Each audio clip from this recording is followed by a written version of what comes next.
और आज की 10 ब्रेकिंग न्यूज और आज की पहली बड़ी खबर, पहली ब्रेकिंग न्यूज। अफगानिस्तान के काबुल में फंसे भारतीयों को वापस लाने का सिलसिला लगातार जारी है। आज तजाकिस्तान के दुशांबे से एयर इंडिया विमान के जरिए 78 लोगों को दिल्ली लाया गया है, जिनमें से 25 भारतीय नागरिक शामिल हैं। इसके अलावा इनके साथ अफगान सिख और हिंदू परिवार भी भारत पहुंचे हैं। एयर इंडिया का विमान दिल्ली एयरपोर्ट पर लैंड कर चुका है। और आगे बढ़ते हैं, आज की दूसरी ब्रेकिंग न्यूज का रुख कर लेते हैं। तालिबान पर कब्जे के बाद पाकिस्तान का असली चेहरा दुनिया के सामने आ गया है। एक बार फिर से पीओके में आतंकी संगठन जैश और लश्कर के आतंकियों ने रैली निकाली, जश्न मनाया। अफगानिस्तान में तालिबान के लिए लड़ने गए आतंकी वापस लौटे और एक दूसरे को गले लगते हुए दिखाई दिए हैं। इस दौरान आतंकियों ने हवा में गोलियां भी चलाई हैं, जश्न भी वहां पर मनाया है। वहीं आतंकियों के हाथ में तालिबानी झंडा भी नजर आया। मीडिया रिपोर्ट के मुताबिक जैश और लश्कर के सरगनाओं ने पीओके में रैलियों को संबोधित किया है। बताया यह भी जा रहा है कि रैलियां अब्बासपुर, हजीरा और सेंसा इलाके में की गई हैं, जो कि नियंत्रण रेखा से बेहद करीब हैं, बेहद पास हैं। वहीं पाक पत्रकारों ने दावा किया है कि तालिबान नेता मुल्ला बरादर और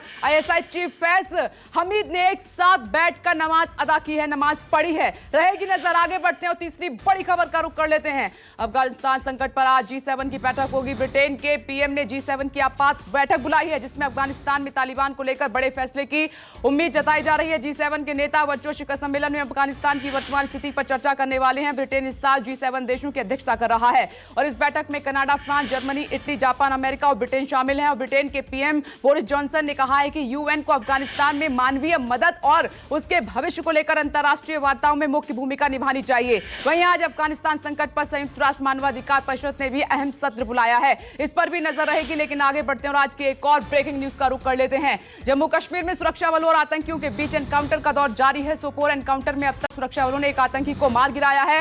वहीं जानकारी के मुताबिक 2 से 3 आतंकियों के छिपे होने की खबर है। सुरक्षा बलों ने इलाके को पूरी तरह से घेर लिया है और आतंकियों पर कार्रवाई लगातार जारी है। वहीं सुरक्षा के मद्देनजर सोपोर इलाके में इंटरनेट सेवा भी बंद कर दी गई है और साथ ही साथ बडगाम से बारामूला के बीच चलने वाली ट्रेन सेवा को भी सुरक्षा के लिहाज से रोक दिया गया है। अब आपकी टीवी स्क्रीन पर आज की 5वीं ब्रेकिंग न्यूज। कोरोना की तीसरी संभावित लहर पर पीएम मोदी ने आज अहम बैठक बुलाई और यह बैठक दोपहर 3:30 बजे होगी, जिसमें कोरोना की तीसरी लहर से निपटने के लिए चर्चा होगी। और पीएम की इस बैठक में स्वास्थ्य मंत्रालय, कैबिनेट सचिव और नीति आयोग के अफसर भी शामिल होंगे। एक्सपर्ट्स के मुताबिक अक्टूबर में आ सकती है कोरोना की तीसरी लहर और इस दौरान हर रोज 5 लाख केस आने की चेतावनी भी जारी की गई है। लोगों को एक बार फिर से संभलना होगा। अब आगे बढ़ते हैं और आज की एक और ब्रेकिंग न्यूज का रुख कर लेते हैं। देश में कोरोना की दूसरी लहर कमजोर पड़ी है और बीते 24 घंटे में 25,467 कोरोना मामलों की पुष्टि हुई है, जबकि एक दिन में 354 लोगों की मौत भी हुई है। वहीं 39,000 से ज्यादा लोग कोरोना से ठीक होकर अपने घर लौटे हैं। आपको यह भी बता दें कि देश में अब तक कुल 4,35,000 से ज्यादा लोगों की कोरोना से मौत हो गई है। भारत में कोरोना रिकवरी रेट 97% से ज्यादा हो गया है,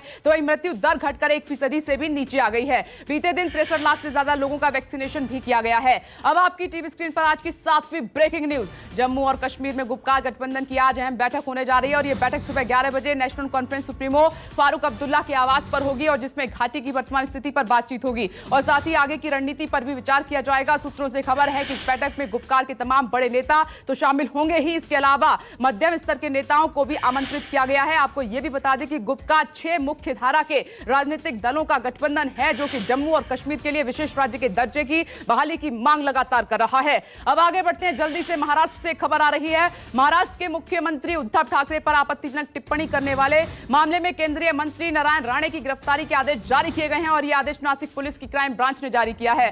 नारायण राणे पर आरोप है कि उन्होंने सीएम उद्धव को अपशब्द कहे थे, जिसके बाद शिवसेना ने पुलिस में शिकायत दर्ज कराई थी। नारायण राणे ने कहा था कि अगर मैं होता तो कान के नीचे लगाता। नारायण राणे के बेटे नीतीश राणे ने भी ट्वीट कर शिवसेना पर निशाना साधा है और नीतीश राणे ने कहा है कि शिव सैनिकों को रोकें वरना अंजाम सही नहीं होगा। यह धमकी है सीधे तौर पर। आगे बढ़ते हैं जल्दी से और आज की 9वीं बड़ी खबर का रुख कर लेते हैं। दिल्ली हाईकमान तक पहुंचा छत्तीसगढ़ कांग्रेस का झगड़ा और सीएम भूपेश बघेल और स्वास्थ्य मंत्री टीएस सिंहदेव को दिल्ली तलब किया गया है। दोनों के बीच मतभेद को सुलझाने के लिए आज राहुल गांधी दोनों से मुलाकात करेंगे और दोपहर 12 बजे भूपेश बघेल और टीएस सिंहदेव राहुल गांधी से मिलेंगे और इस दौरान राज्य के प्रभारी पीएल पुनिया भी साथ में मौजूद रहेंगे। आपको बता दें कि पिछले 1-1.5 महीने से सिंहदेव के तेवर लगातार तल्ख होते जा रहे हैं और इन्हीं को कम करने के लिए आज ये बैठक काफी अहम मानी जा रही है। अब आगे बढ़ते हैं और आज की 10वीं बड़ी खबर का रुख कर लेते हैं।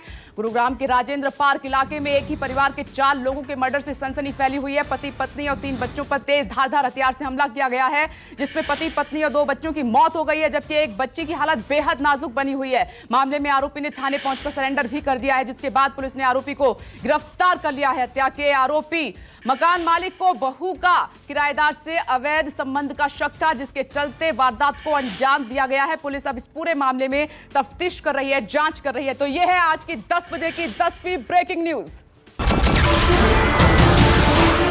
नमस्कार, मैं हूं मानक गुप्ता।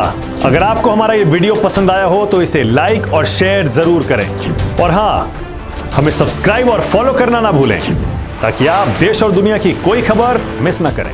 तो जुड़े रहिए हमारे साथ और देखते रहिए News 24।